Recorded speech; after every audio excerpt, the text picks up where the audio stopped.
I understand that with the Experimental Biology Society, there are conflicts of interest statements that you need in your presentations. Well, I didn't do that on my slide, but I can tell you that I have no financial conflict of interest in this topic this morning.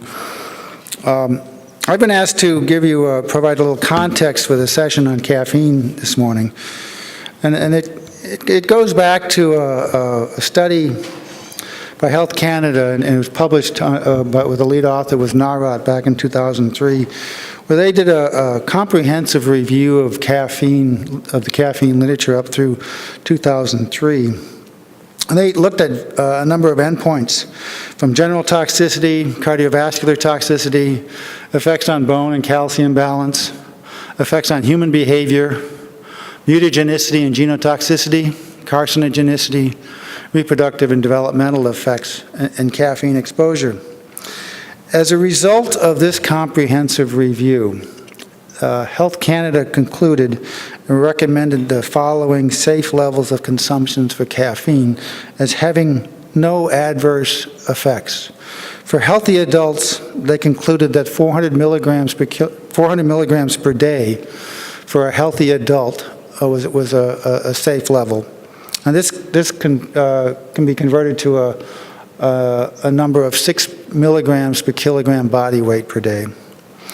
For women of reproductive age, they concluded that less than 300 milligrams per day was a safe level.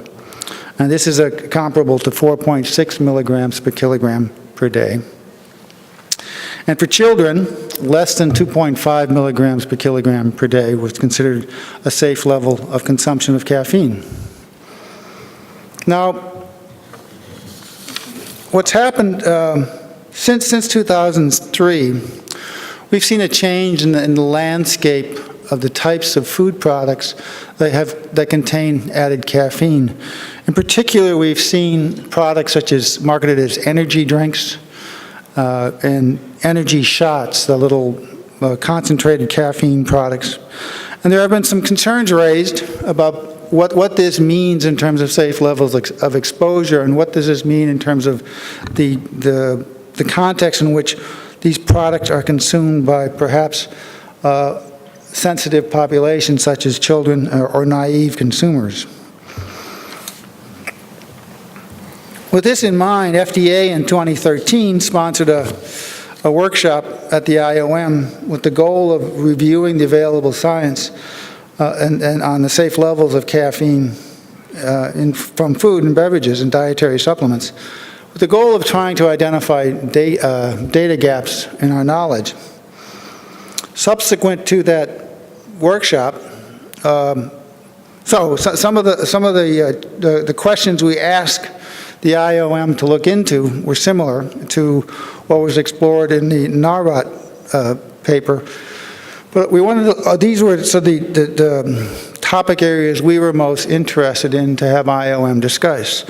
One was exposure, and whether the current tools we have for assessing dietary exposure allow us to accurately actually measure exposure from the new products that might be containing added caffeine. We also wanted to get an update on the ADME information for caffeine and how it's metabolized, and what it means in terms of different products that might contain added caffeine. Historically, most of the products we consume that contain added caffeine are liquid products, and the leading contributor to caffeine exposure is coffee.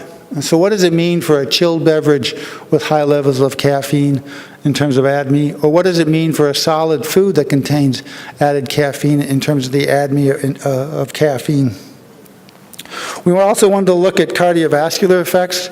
We'd seen some reports of adverse event reports of individuals that were having cardiovascular events associated with caffeine product consumption, and we wanted to explore that more further.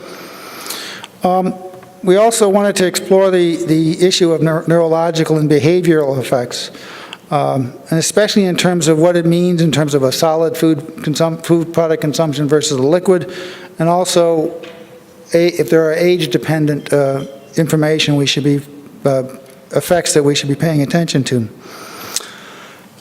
And also, we wanted to look at whether or not there's information on tolerance of caffeine of the habitual consumer and what it means to withdraw from caffeine exposure after consuming it on a regular basis. And then finally, to identify any data gaps in our understanding of the safety of caffeine consumption. Now, in 2013, the NIH also held a workshop to identify data gaps and to summarize the current state of knowledge on caffeine. And following that workshop, a number of the speakers published articles that were published in a supplement to Nutrition Reviews in October of 2014. And this is just a summary of some of the data gaps that we identified after both the IOM and NIH workshops. Data relating to caffeine's properties that might influence exposure. A big question we have is whether there's individuals in terms of their consumption patterns, do they substitute one caffeinated product for another so that they actually are moderating and monitoring their caffeine exposure. What are the data that account for variability in consumer sensitivity and habituation versus non-habituation? And estimates of the exposure of added caffeine and caffeine from all sources, including natural sources. As we all know, coffee is a good source of caffeine, but there are also other natural sources of caffeine in the food supply, including chocolate products. Other questions that were identified were the safety on data on subpopulations, and also are there ways we could improve the monitoring of the data sources to provide signals for possible adverse events relating to caffeine containing products, in particular the energy drinks. And then finally, to examine the studies from the vast literature on caffeine that most accurately characterize the potential risk. And I think this is where the systematic review that was released yesterday is going to contribute to our understanding. So with that in mind, this is kind of, I believe, the context of our session this morning. So thank you very much.